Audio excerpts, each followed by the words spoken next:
जय हिंद मेरे प्यारे साथियों। स्मार्ट स्टडी पॉइंट में आप लोग को स्वागत है। चलिए आज देखते हैं सेट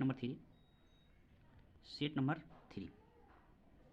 पहला क्वेश्चन कहता है द गाइड उपन्यास के लेखक कौन है। तो इनका राइट आंसर होगा, अच्छा आप बता सकते हैं कि इनका कौन सा आंसर होगा। पहला है option number are K Lakshman, दूसरा है आर के नारायण, तीसरा है आर के सी। तो इसका राइट आंसर होगा आर के नारायण। चलिए आर के नारायण से कुछ पॉइंट को देखते हैं। आर के नारायण जी का कुछ और उपन्यास है जिसका नाम है the dark room, Malgudi days. R K Laxman ji का देखिए the messenger, servant of India, ये आर के लक्ष्मण जी का है। चलिए आगे देखते हैं, दूसरा नंबर क्वेश्चन पे चलते हैं, ध्यान दीजिएगा। दूसरा नंबर क्वेश्चन कहता है हीराकुंड बांध किस नदी पर अवस्थित है। तो हीराकुंड बांध किस नदी पर अवस्थित है। चॉइस ए कहता है दामोदर नदी, चॉइस बी कहता है ब्राकर नदी, चॉइस सी कहता है हुगली नदी और चॉइस डी कहता है महानदी। तो इसका राइट आंसर हो जाएगा ऑप्शन नंबर 4 महानदी। अच्छा महानदी किस राज्य में बहती है। तो छत्तीसगढ़, ध्यान दीजिएगा। अच्छा महानदी की लंबाई पूछेगा तो 885 किलोमीटर लंबाई है। अच्छा महानदी की सहायक जो नदी है कौन कौन है। तो ब्राह्मणी नदी है और बैतरणी नदी है। महानदी पर ही हीराकुंड बांध अवस्थित है। ये सब पॉइंट ध्यान में रखिएगा। चलिए आगे देखते हैं। तीसरा नंबर क्वेश्चन देखिएगा, भारत में सर्वाधिक क्षेत्रफल में किस फसल की खेती होती है। तो चॉइस ए कहता है गेहूँ, चॉइस बी कहता है धान, चॉइस सी कहता है कपास, चॉइस डी कहता है गन्ना। तो इसका राइट आंसर होगा चॉइस बी धान। अच्छा विश्व में मुख्य खाद्य फसल कौन सा है। तो गेहूँ को माना गया है। अब भारत में पूछेगा तो धान हो जाएगा, चावल मुख्य फसल है। अच्छा चावल में क्या चीज़ पाया जाता है। चावल में सबसे ज़्यादा अधिक मात्रा में थाइमीन पाया जाता है। अच्छा एक क्वेश्चन और यहाँ पे बनता है कि भारत में केंद्रीय चावल अनुसंधान संस्थान कहाँ है। तो भारत में पूछेगा तो कटक, या ऐसे भी क्वेश्चन कर सकता है कि राष्ट्रीय केंद्रीय चावल अनुसंधान संस्थान कहाँ है। तो कटक। अंतर्राष्ट्रीय पूछेगा तो ये सब कन्फ्यूज वाली क्वेश्चन है, ध्यान दीजिएगा। अंतर्राष्ट्रीय चावल अनुसंधान संस्थान मनीला में स्थित है। चलिए आगे देखते हैं, अगले क्वेश्चन की ओर बढ़ते हैं। दिनार किस देश की मुद्रा है। चॉइस ए कहता है चीन, चॉइस बी कहता है ईरान, चॉइस सी कहता है इराक, चॉइस डी कहता है इंडोनेशिया। तो इसका राइट आंसर होगा इराक। इराक का मुद्रा है दिनार। अच्छा चीन का मुद्रा का नाम है युआन। अच्छा चीन की राजधानी कहाँ पड़ता है। तो बीजिंग। ईरान की मुद्रा का नाम है रियाल और ईरान की राजधानी पड़ता है तेहरान। चलिए आगे देखते हैं। इराक का मुद्रा दिनार अभी बता ही दिया मैं। इंडोनेशिया की राजधानी कहाँ है। नूर संतारा। और इंडोनेशिया का जो मुद्रा है उसका क्या नाम है, रुपया। चलिए अगले क्वेश्चन की ओर। 5 नंबर क्वेश्चन कहता है मालगुडी डेज के रचनाकार कौन है। तो इनका राइट आंसर क्या होगा। ऑप्शन नंबर ए देखिएगा मुल्क राज आनंद, चॉइस बी कहता है आर नारायण, चॉइस सी कहता है आर लक्ष्मण और चॉइस डी कहता है महारतन सिंह। तो मालगुडी डेज का जो रचनाकार थे आर के नारायण थे। तो इसका राइट आंसर क्या होगा, ऑप्शन नंबर बी। चलिए अगला क्वेश्चन की ओर। कालिदास सम्मान पुरस्कार प्रारंभ किया गया था। 6 नंबर क्वेश्चन कहता है कि कालिदास जो सम्मान पुरस्कार है किस राज्य सरकार द्वारा प्रदान किया गया था सबसे पहले। तो चॉइस ए कहता है पंजाब सरकार, चॉइस बी कहता है मध्य प्रदेश सरकार और चॉइस सी कहता है छत्तीसगढ़ राज्य सरकार। तो इसका राइट आंसर होगा मध्य प्रदेश सरकार, यानी कि 6 का 2 नंबर। अच्छा संस्कृत के सबसे बड़ा कवि किनको कहा जाता है। तो कालिदास को ही कहा जाता है। संस्कृत का अगर सबसे बड़ा कवि कहा जाता है तो कालिदास को कहा जाता है। चलिए चलते हैं अगले क्वेश्चन की ओर। 7 नंबर क्वेश्चन कहता है कि पंचतंत्र के रचनाकार कौन हैं। चॉइस ए कहता है कालिदास, चॉइस बी कहता है भारतेंदु हरिश्चंद्र, चॉइस सी कहता है विष्णु शर्मा। तो इनका राइट आंसर हो जाएगा विष्णु शर्मा, यानी कि पंचतंत्र के जो रचनाकार थे वो विष्णु शर्मा थे। चलिए देखते हैं आधुनिक भारत के खड़ी बोली किन्हें कहा जाता है। तो भारतेंदु हरिश्चंद्र को कहा जाता है, ये ध्यान रखिएगा। विष्णु शर्मा गुप्त काल के लेखक थे, विष्णु शर्मा। चलिए चलते हैं अगला। 8 नंबर क्वेश्चन कहता है कि बर्मा ब्रिटिश भारत से कब अलग हुआ। चॉइस ए कहता है 1932, चॉइस बी कहता है 1939, चॉइस सी कहता है 1935, चॉइस डी कहता है 1942। इसका राइट आंसर हो जाएगा 1935, यानी कि बर्मा ब्रिटिश भारत से कब अलग हुआ। तो 1935। इसका राइट आंसर हो जाएगा ऑप्शन नंबर सी 1935। अच्छा एक पॉइंट और बनता है यहाँ पे, प्रथम आंग्ल बर्मा युद्ध कब हुआ था। तो प्रथम आंग्ल बर्मा युद्ध 1824 से 1826।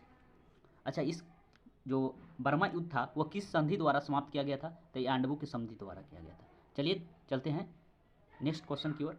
9 नंबर क्वेश्चन कहता है पटना उच्च न्यायालय की स्थापना कब हुई थी? चॉइस ए कहता है 1905, चॉइस सी कहता है, चॉइस बी कहता है 1911, चॉइस सी कहता है 1914, चॉइस डी कहता है 1916। चलिए, तो इसका राइट आंसर हो जाएगा ऑप्शन नंबर डी 1916। इससे कुछ पॉइंट है, देखिएगा। भारत में वर्तमान में अभी 25 गो हाई कोर्ट है, समझ रहे हैं। भारत के हाई कोर्ट में 34 न्यायाधीश हैं टोटल, यानी कि टोटल कहने का मतलब कि मुख्य न्यायाधीश को मिला करके, समझ रहे हैं। पटना हाई कोर्ट का स्थापना कब होता? 1916 में। चलिए चलते हैं नेक्स्ट क्वेश्चन। चलिए देखते हैं 10 नंबर क्वेश्चन। सिक्किम भारतीय संघ का 22वां राज्य कब बना?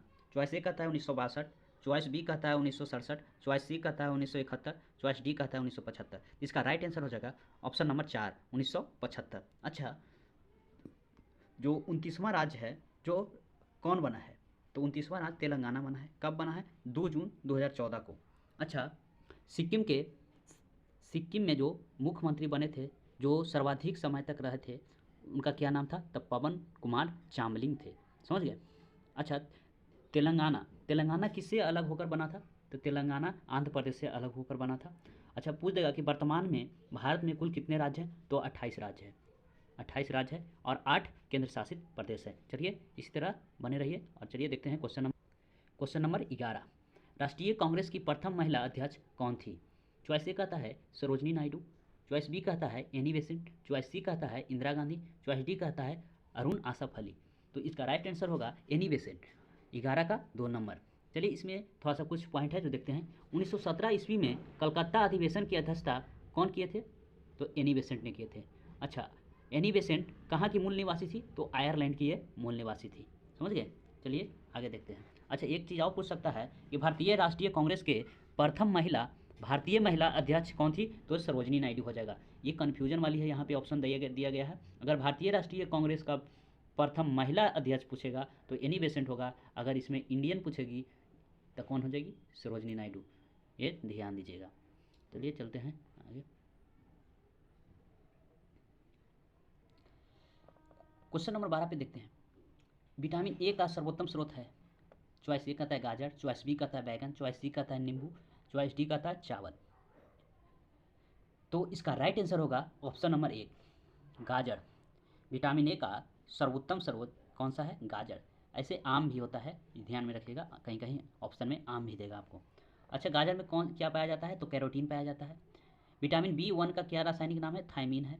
विटामिन 12 में क्या पाया जाता है? तो कोबाल्ट पाया जाता है। अच्छा, विटामिन का खोज किसने किया था? तो फंक ने किए थे। कब किए थे? तो 1911 में किए थे। इतना याद रखिए, समझिए। अच्छा, विटामिन डी कहाँ पाया जाता है? तो ये सूर्य के प्रकाश में उपस्थित होता है, समझ गए। अच्छा, विटामिन बी है और सी है, जो ध्यान रखिएगा, विटामिन बी और सी जल में घुलनशील विटामिन बी है। विटामिन B1 जो पाया जाता है अनाज के छिलके में, मांस में, मेवा में, सोयाबीन, मछली इत्यादि में पाया जाता है। विटामिन 2 पाया जाता है पनीर, अंडा, ईस्ट, जिगर इत्यादि में। विटामिन 12 पाया जाता है पनीर, मांस, मछली। विटामिन 6 पाया जाता है दूध, अनाज, मांस। विटामिन B5 पाया जाता है मूंग, फली, गन्ने, अनाज, जिगर, दूध इत्यादि में। ये सब कुछ पॉइंट है जो आप दिमाग में रखिएगा। चलिए आगे देखते हैं। 13 नंबर क्वेश्चन कहता है कि भारत में जंगली गधे कहाँ पाए जाते हैं? ऑप्शन नंबर 1 देखिएगा सुंदरवन, ऑप्शन नंबर बी कह रहा है कचकेरन, ऑप्शन नंबर सी कह रहा है थार मरुभूमि। थार मरुभूमि कहिए या थार मरुस्थल कहिए, ये दोनों एक ही बात है। चलिए, तो इसका राइट आंसर होगा कचकेरन में। कचकेरन में कहाँ है? गुजरात में। कचकरण कहाँ है? गुजरात में। अच्छा, काजीरंगा राष्ट्रीय उद्यान है जो किसके लिए प्रसिद्ध है? तो एक सींग वाला गैंडा के लिए प्रसिद्ध है। अच्छा, मानस राष्ट्रीय उद्यान कहाँ है? तो असम। मानस कहेगा तो असम, मानस लास्ट में आ रहा है स अंश, तो मानस कहेगा तो असम याद रखेगा। असम में हाथी के लिए प्रसिद्ध है। अच्छा, एक होता है रोहिल्ला राष्ट्रीय उद्यान जो कस्तूरी हिरण के लिए प्रसिद्ध है, समझ गए। ये बात भी आप दिमाग में रखिएगा। चलिए चलते हैं नेक्स्ट। चलिए देखिए 14 नंबर क्वेश्चन। दही का खट्टापन किसके कारण होता है? तो दही है जो लैक्टिक एसिड के कारण होता है। इसका राइट आंसर हो जाएगा ऑप्शन नंबर 2, ध्यान दीजिएगा साइट्रिक एसिड। साइट्रिक एसिड किस में पाया जाता है? तो नींबू में और संतरा में साइट्रिक एसिड पाई जाती है। इमली में पूछेगा तो इमली में टार्टरिक एसिड पाया जाता है। इमली में टार्टरिक एसिड पाया जाता है, ध्यान दीजिएगा। संतरा में साइट्रिक एसिड पाया जाता है, टमाटर में ऑक्जेलिक एसिड पाया जाता है।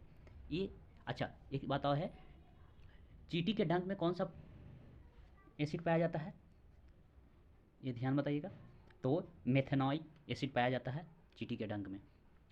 चलिए आगे देखते हैं, नेक्स्ट क्वेश्चन की ओर चलते हैं। 15 नंबर क्वेश्चन कहता है कौन सा विटामिन जल में घुलनशील है। Choice A vitamin A, vitamin B, choice B vitamin D, choice C vitamin C, choice D vitamin E. तो जल में घुलनशील विटामिन है बी और सी दोनों, बी और सी दोनों है जो जल में घुलनशील है। तो ऑप्शन नंबर देखिएगा सी में दिख रहा है कि विटामिन सी, विटामिन सी। तो इसका राइट आंसर होगा option number C, vitamin C. अच्छा, पूछता है वसा में घुलनशील विटामिन कौन सी है, तो ए, डी, ई, के। अच्छा, विटामिन का खोज किसने किया था, फंक ने, अभी कुछ देर पहले ही बताया हूँ। अच्छा, ये कब किए थे, तो 1911 में, ये ध्यान रखिएगा। चलिए आज के लिए बस इतना ही। अगर इस चैनल पे आप नए हैं तो इस चैनल को सब्सक्राइब करें, कमेंट करें, लाइक करें। चलिए।